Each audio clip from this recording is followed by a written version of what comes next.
namoonni mirkana kan qabu shakkee dhudhuungateeto qalbiin tiyya sifaana gaariite kunuun dagateeto marrookuni darbee kan jaalutu dhufa garaan farda fe'ateeto sifaana golufa gachiisu sirrafu maal hirribni nan qabu natti maame maaloo yaadamni koo ayyuu falannabu.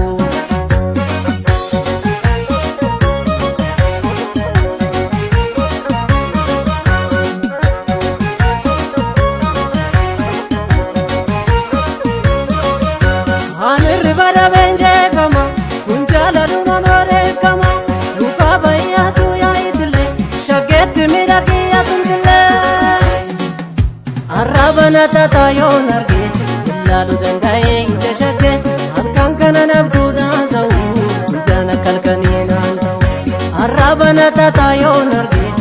lalu dangai ije shage alkan kana nabdu da zau jana kalkani Asamareetu ya bashaddu bashannantuutu simalee qalbiin na yaaddu lafa bariidha roon jaalala badiidha. Asamareetu gadamsa holla haleelu asamareetu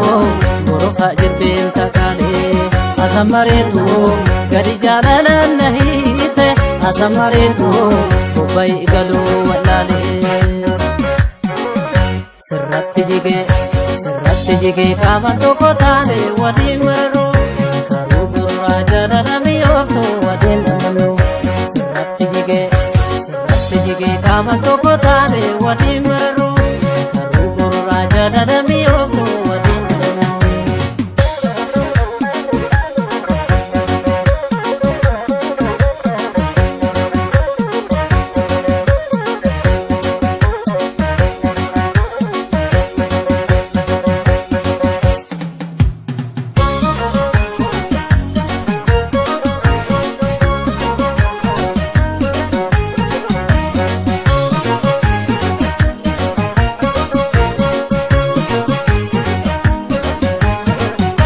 Urjii adeessa kan halkanisee akka guyyaatti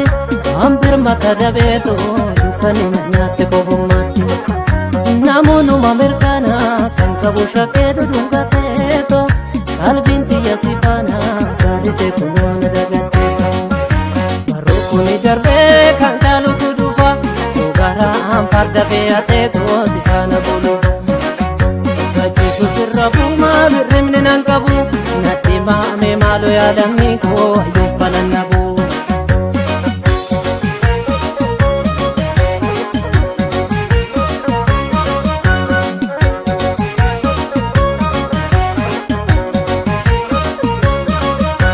Anirri bada benje kama kunjala duma more kama duka baya tu ya idle shaget miraki ya tunle arabana tata yo narge lalu dangai ije shage alkan kana nabdu da zau jana kalkani nan arabana tata yo narge lalu dangai ije shage alkan kana nabdu da zau jana kalkani nan asamareetu ya bashaddu bashannantuutu simalee qalbiin na yaaddu lafa bariidha roon jaalala badiidha. Asamareetu iyyaara samiirra dhaatu asamareetu makiina nawaara kaate asamareetu dambaliin bubbee jaalala asamareetu akka wiicoodha dharaate sirratti jigee qaama tokko taane waliin mararuu karuu gurraa jaalala mi'ooftu waliin amanuu sirratti